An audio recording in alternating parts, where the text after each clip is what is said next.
Jeremias capítulo 18. O cantor Bob Dylan, se você nunca ouviu uma música de Bob Dylan, você deveria ouvir ao menos uma música de Bob Dylan.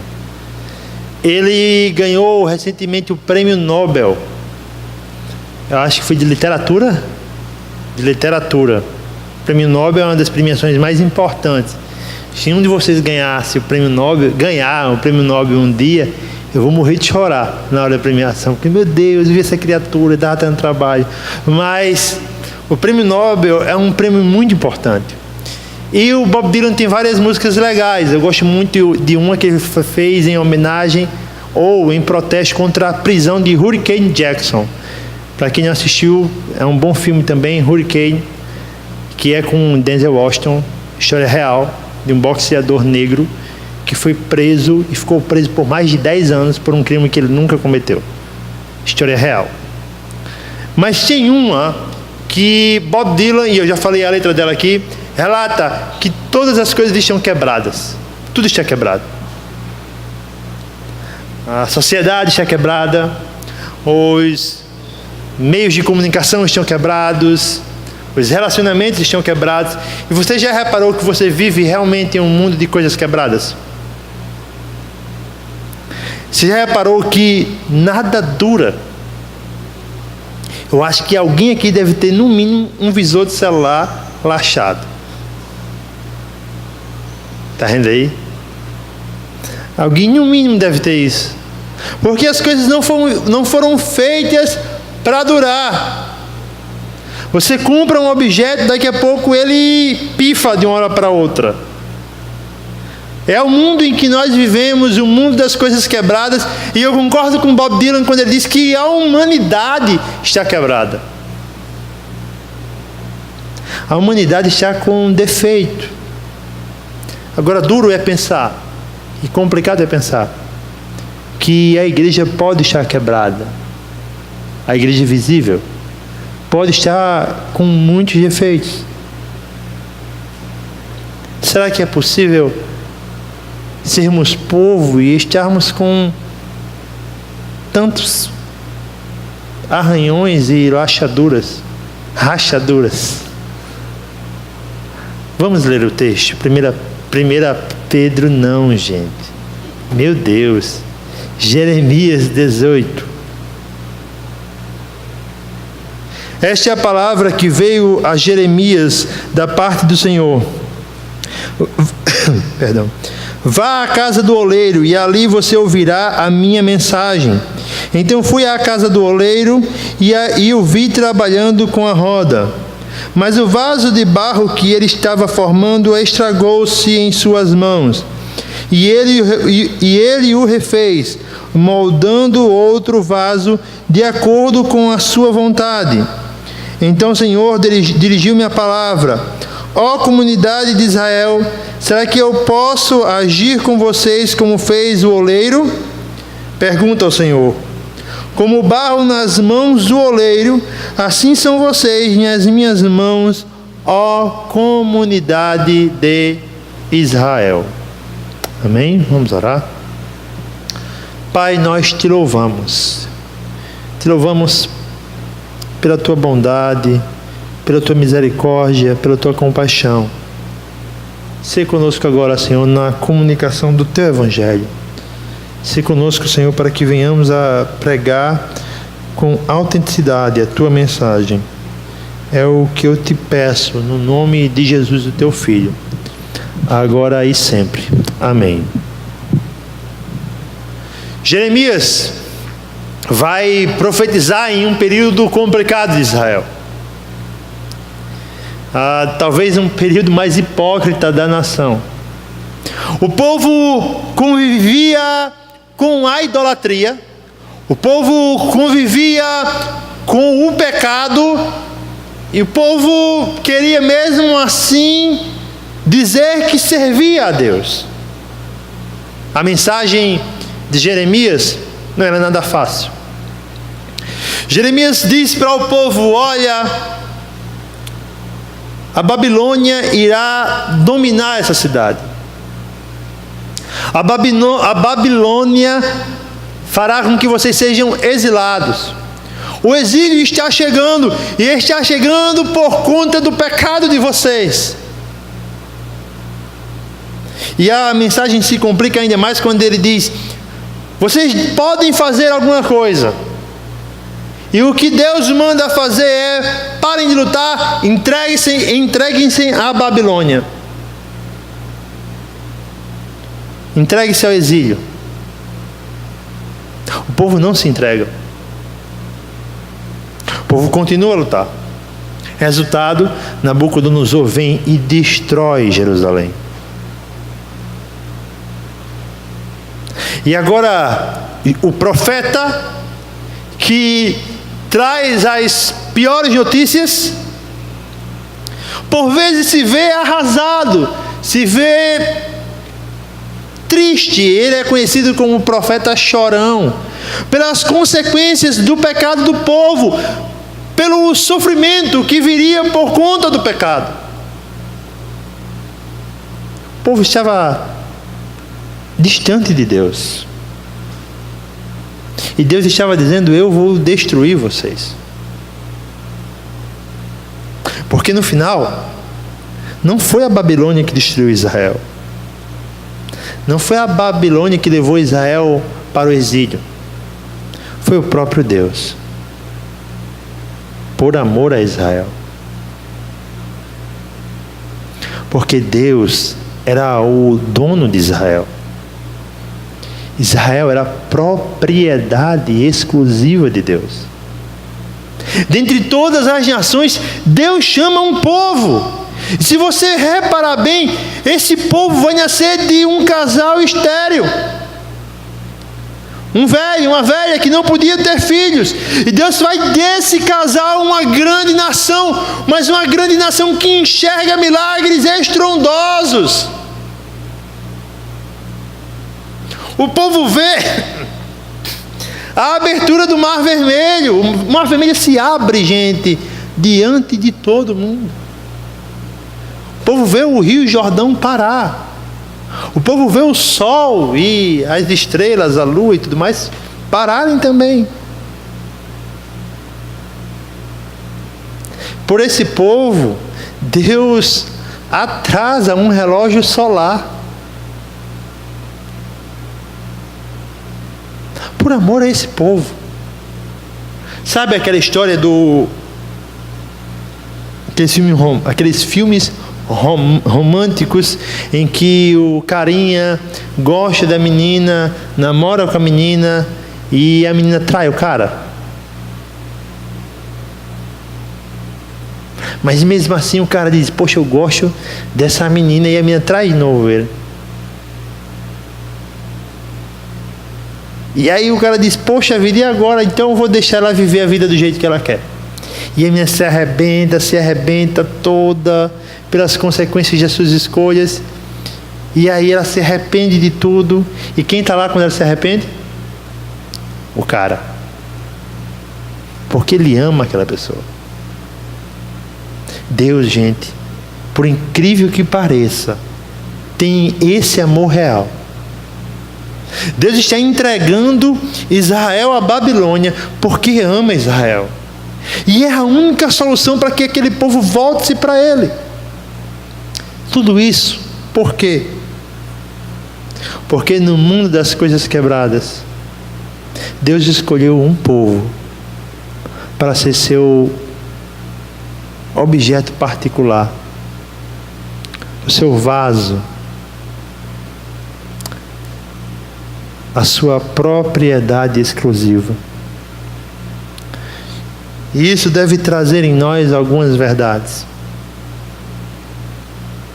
Em primeiro lugar, queridos, como propriedade exclusiva de Deus, como povo de Deus, então, nós vivemos debaixo da sua providência.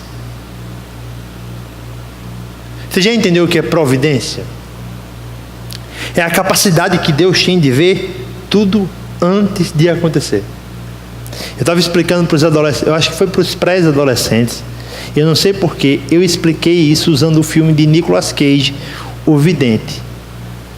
Se você não assistiu, é um filme antigo, gente. Os moleques têm 13, 14 anos e usando ouvidente.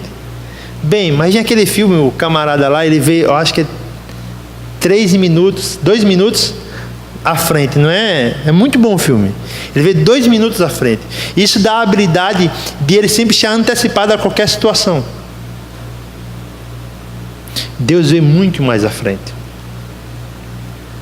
E quando Jeremias está arrasado lá, como nós lemos do versículo 1 até o versículo 3, enquanto Jeremias está arrasado em sua casa, Deus chama Jeremias e diz: Jeremias, desça a casa do oleiro. Desça a casa do oleiro, Jeremias, e algumas versões vão dizer: ali eu falarei contigo. Para que Deus chama o profeta para uma conversa? Qual era o temor do profeta? Tudo vai se acabar. A Babilônia vai vir. Deus está dizendo: a Babilônia vai vir. Tudo vai se acabar.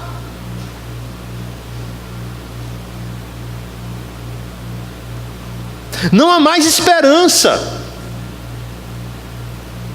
Você já ficou desesperançoso? Você já notou como isso é ruim? Você acorda de manhã, parece que o dia não anda.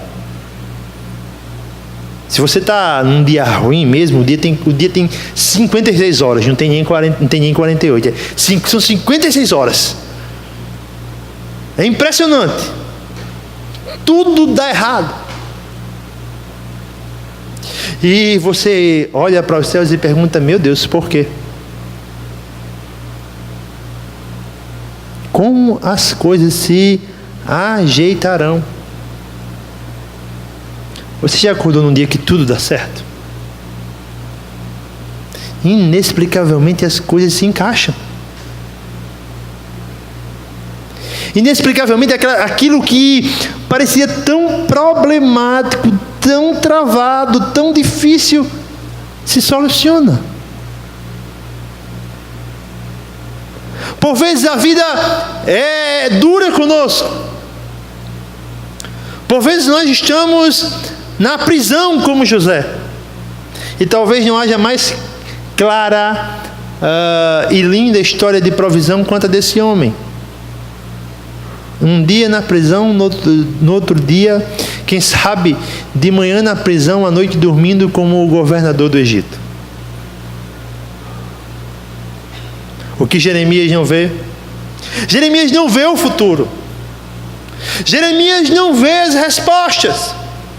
Jeremias não vê as soluções. Jeremias não vê o caminho. Jeremias só vê uma coisa: o exílio está chegando.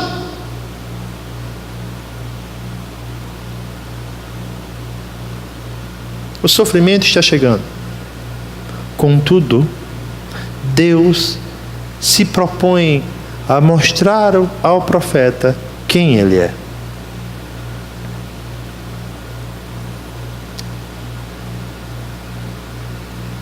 Eu vi um título de um artigo nessa semana que diz: você realmente entrega toda a sua vida a Deus? Será que nós por vezes não somos como esse profeta? Preferimos viver no mundo de incertezas, no mundo do si,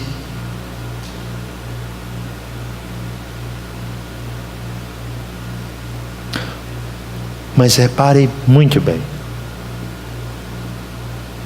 você pode ter uma certeza firme na sua alma: você tem um pai que cuida de você.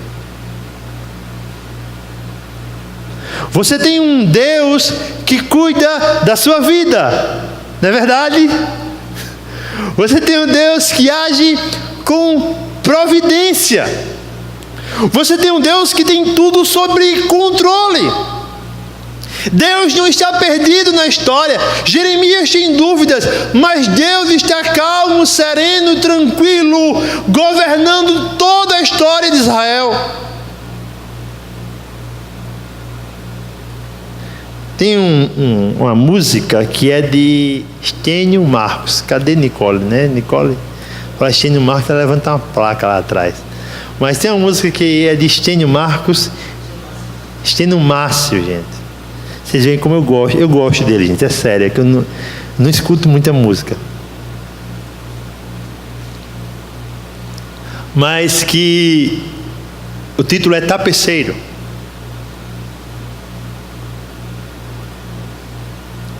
E tem uma parte da música, e ela tocou na minha formatura, que diz: minha vida é obra de tapeçaria, repleta de cores, alegres e vivas, que fazem contraste em meio às cores nubladas e tristes.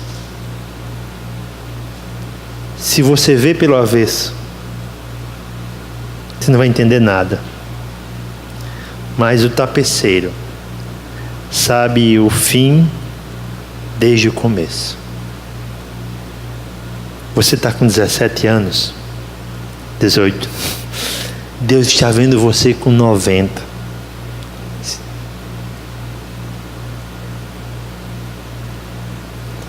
Deus está vendo todas as suas dúvidas. Deus está vendo todos os seus questionamentos serem ano após ano dissolvidos. Se você quer ter uma firme certeza, aprenda com Pedro. Deus guardará a sua alma até o fim. O que cabe a nós, enquanto a doutrina da providência, hoje eu estou com a língua travada, gente, misericórdia. Esteja sensível à voz de Deus. E aí eu não estou mistificando as coisas.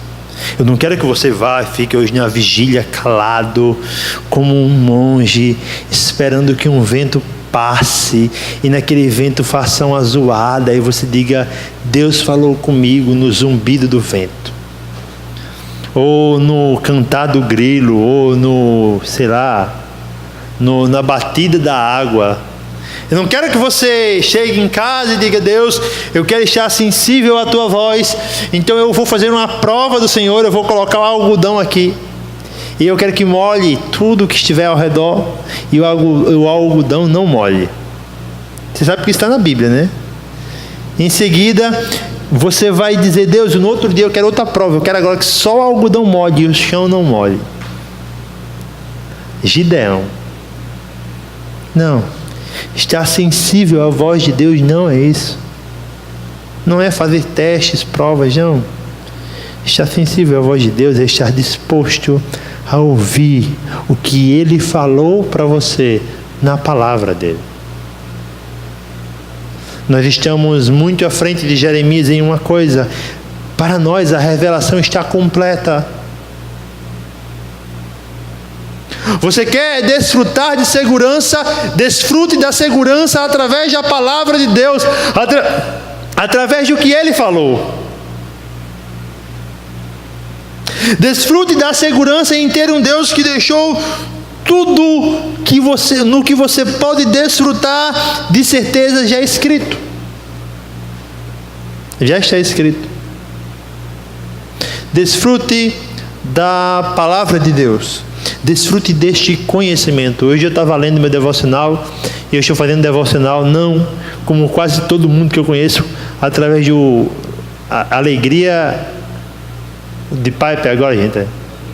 Alegria inabalável. Eu não estou fazendo alegria inabalável, eu estou fazendo um de A.W. Tozer. Tem um de Spurgeon também, né?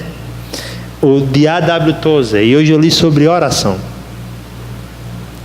E Tozer vai dizer uma verdade maravilhosa: Deus está disposto a responder às nossas orações.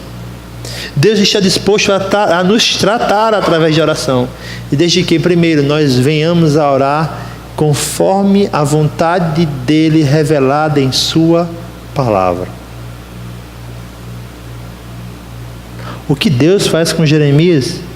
Deus trata com o profeta, através da palavra dele. Naquele tempo a revelação tinha esse privilégio de ouvir esta voz. Então descanse na providência. Descanse na providência através da palavra de Deus. Segunda verdade que nós podemos aprender com esse texto é que todo fracasso é doloroso. Jeremias desce, e ele desce até a casa de um oleiro, um fazedor de jarro, para quem não conhece, um homem que faz vasos, mas não os vasos que você vê na igreja, vasos reais. Um homem que faz vasos. E ele está trabalhando em um vaso. E, gente, você tem que encarar uma realidade. Se ele está trabalhando em um vaso, ele está gastando tempo, investimento naquele vaso. E a obra é manual, é na rodilha.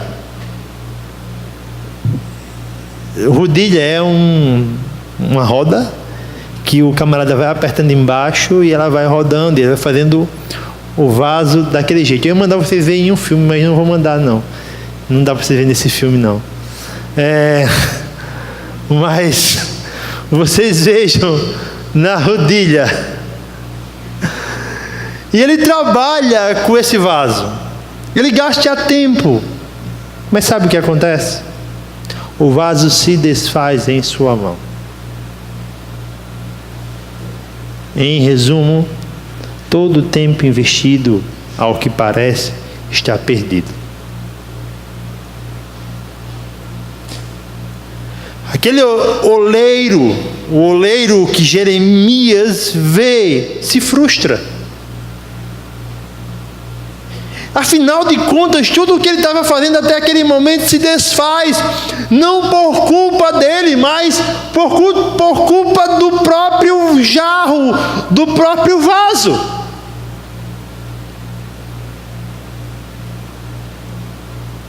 Você já fracassou?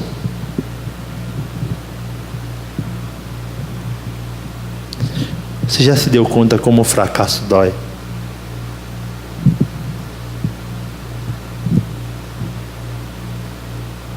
Você já investiu muito tempo em algo que não deu certo?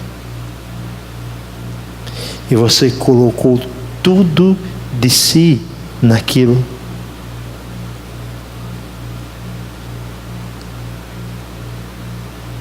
Você já trabalhou em vão? Se desgastou em vão?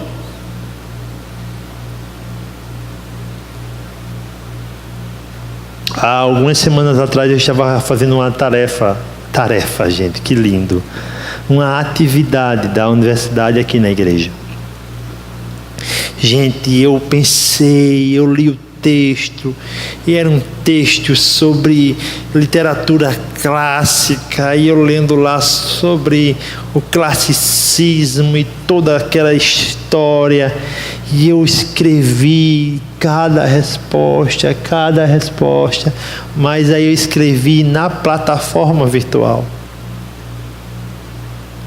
E era o aniversário do pai de Ingrid no dia, eu não podia me atrasar. E quando eu terminei todo o exercício, meus irmãos, que eu fui mandar, a plataforma caiu. Eu perdi tudo. Quase 2 horas. Gente, eu nunca me senti, em relação à atividade, em ter feito tudo em vão. Mas repare que o texto é mais pessoal. E aí a gente tem que pular para o fim do texto.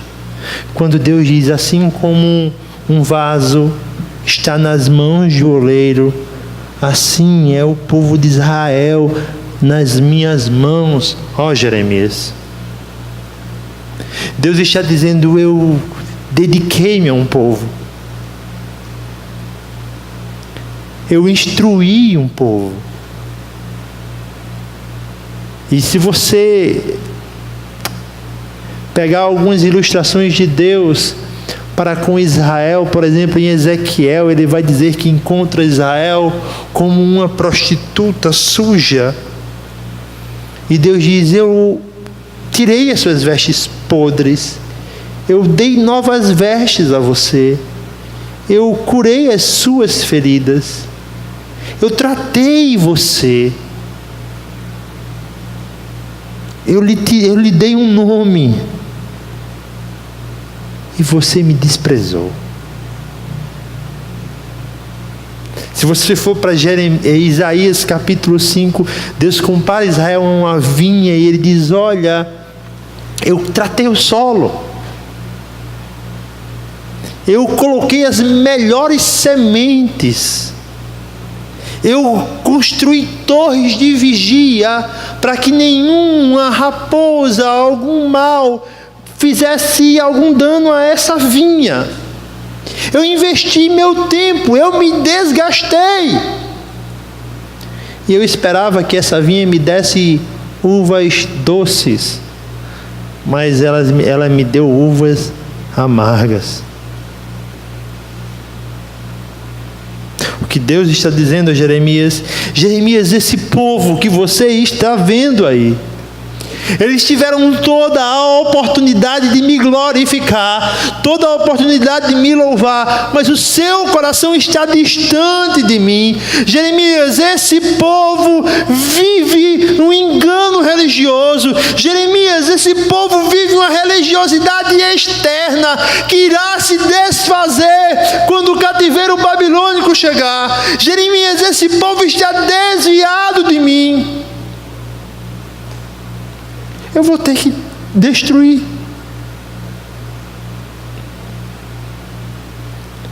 Eu vou ter que desmontar. Eu vou ter que desfazer.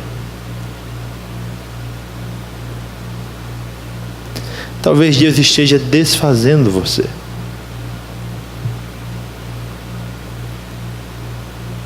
Desfazendo você do seu ego, da sua presunção, do seu achismo, do seu eu posso, eu faço, eu vou e eu mando,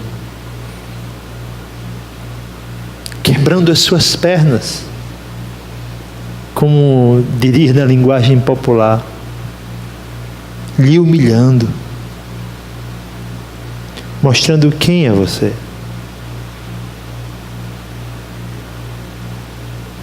E isso dói, gente.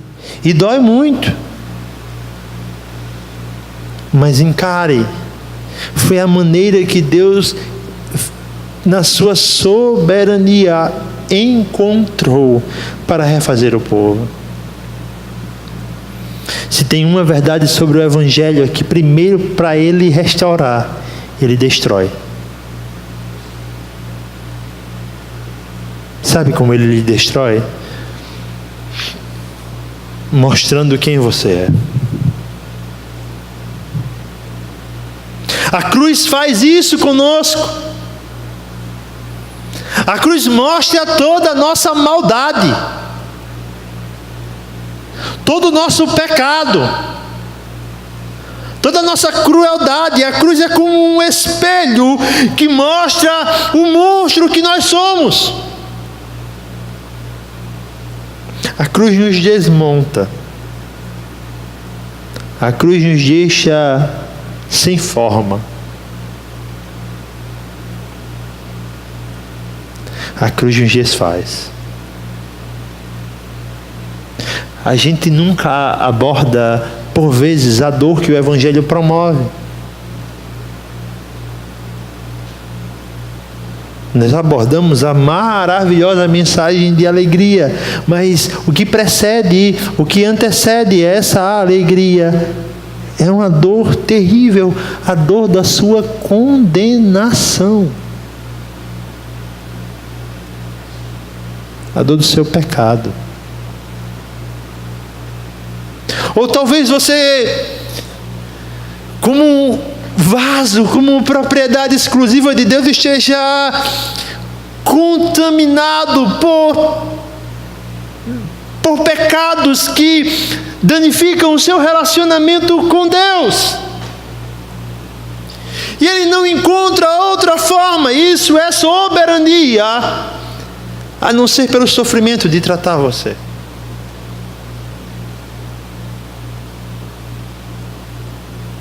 A grande verdade, pequenas criaturas de Deus, é que vocês sofrerão. Eu com 30 já sofri bastante e sei que vou sofrer mais.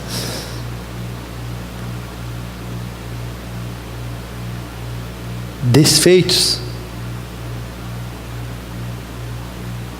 maltratados,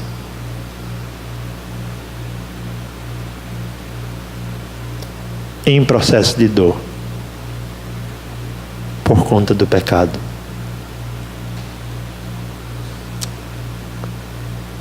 Em primeiro lugar, como povo de Deus, nós devemos desfrutar da sua providência. Em segundo lugar, nós devemos ter a consciência da dor do fracasso. Em terceiro lugar, nós devemos nos alegrar com a maravilhosa soberania de Deus. Eu sei que para algumas pessoas parece que os calvinistas só pregam soberania e graça, mas são esses dois elementos que formam a igreja, ou que formaram a igreja desde a eternidade: a soberania e a graça de Deus. Deus é extremamente gracioso e soberano. O texto continua dizendo: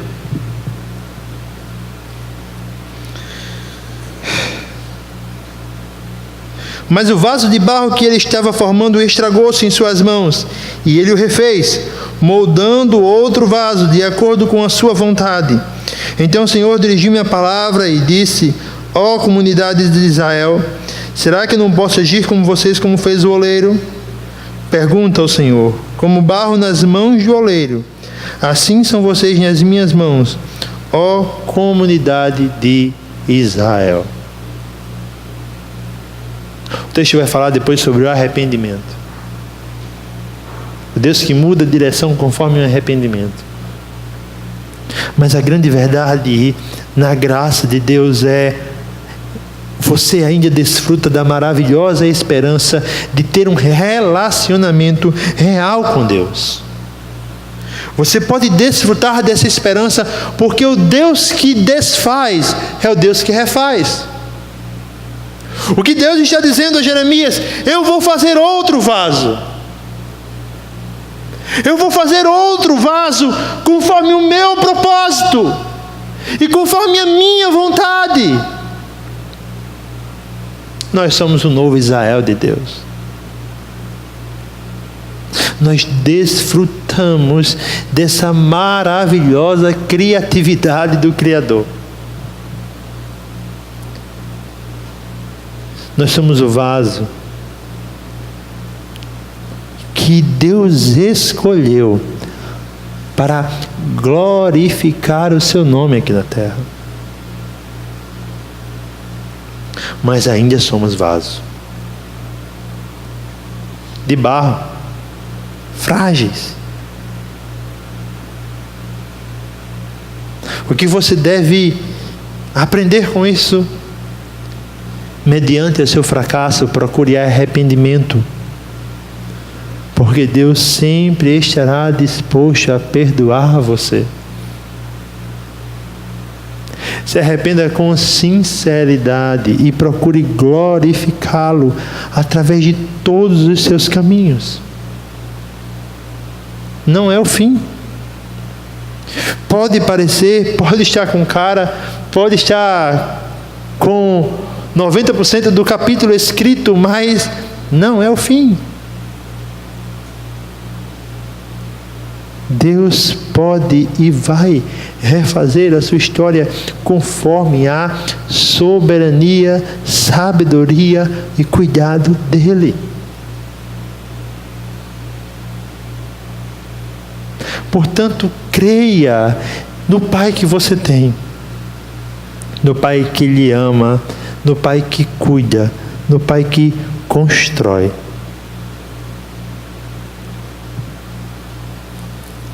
Segunda verdade que eu e você podemos aprender com esse texto: uma vida voltada para Deus é uma vida humilde. Você e eu temos que ter pleno conhecimento das nossas falhas. E não se achar um vaso superior em relação ao outro. Porque Paulo vai dizer que Deus escolheu vasos de barro e neles colocou um maravilhoso tesouro. O que podemos aprender com isso?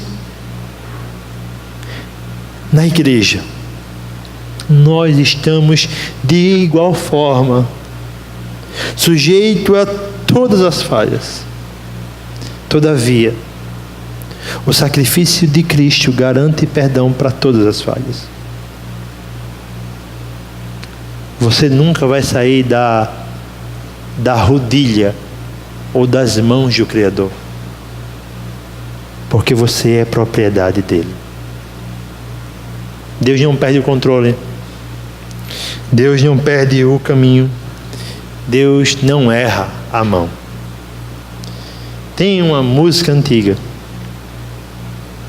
que eu sempre escutava e escutava muito em alguns eventos que eu ia.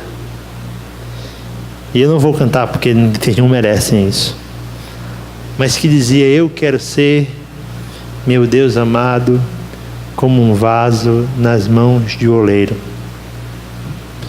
Quebra a minha vida, me faça de novo. Eu quero ser um vaso novo. Eu não sei como anda o seu relacionamento com Deus. Eu não sei se você se acha um fracasso. E eu espero que você talvez se ache um fracasso. Por isso eu quero dizer a você: Cristo é a garantia da nossa vitória, porque Ele pega fracassados e Ele escolhe fracassados para que esses fracassados glorifiquem o nome do Senhor. Talvez as coisas estejam de mal a pior, recomece. E eu sei que dói recomeçar, porque você se acha um incapaz, um burro, e diz: meu Deus, eu vou começar tudo de novo, que pessoa ruim eu sou. E você é, e eu também sou essa pessoa má, perversa. Mas recomece.